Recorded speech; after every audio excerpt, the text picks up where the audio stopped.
Hi guys, the focus of today's recipe will be using leftovers. Don't throw things out if you have things remaining from other foods that you've been making.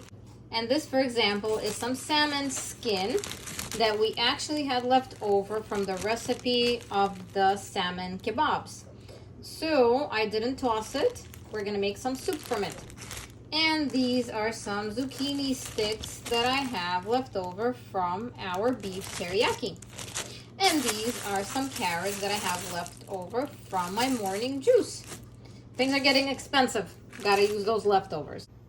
Continue watching this fish soup recipe. And let's get started. Here we have a large pot of water. We're gonna put our fish into the pot. Okay, so to this, what I still didn't have chopped up or cut up or washed from before are 3 ingredients: potatoes, onions, and some farina. This will go into the soup.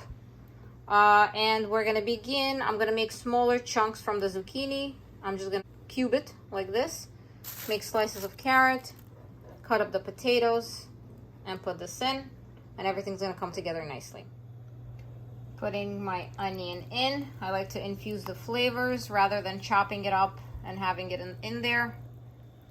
A few bay leaves in. Some salt.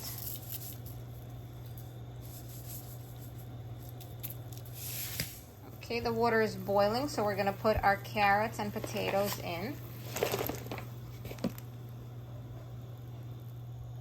Mix things in.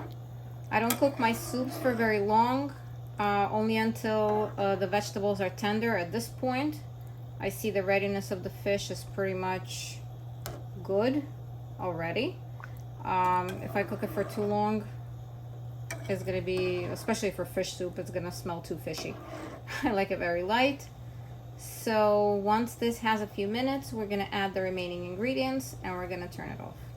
Now I will remove my onions. They're already infused into the soup. And also the bay leaves. Okay, now I'm gonna pour in the farina.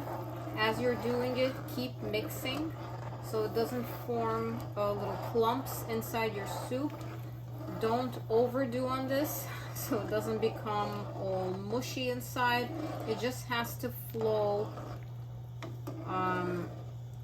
just like this. Basically, this type of consistency.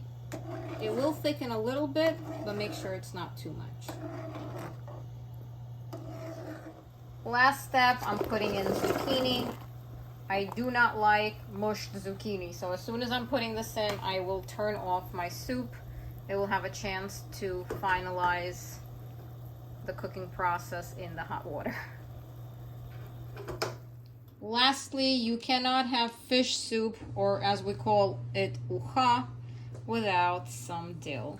This adds so much flavor, so much color, so much freshness. This is great. So the point being, save some time, save some money, save some leftovers, and create yourself a whole big dish that can feed a whole family. Fish soup, everyone.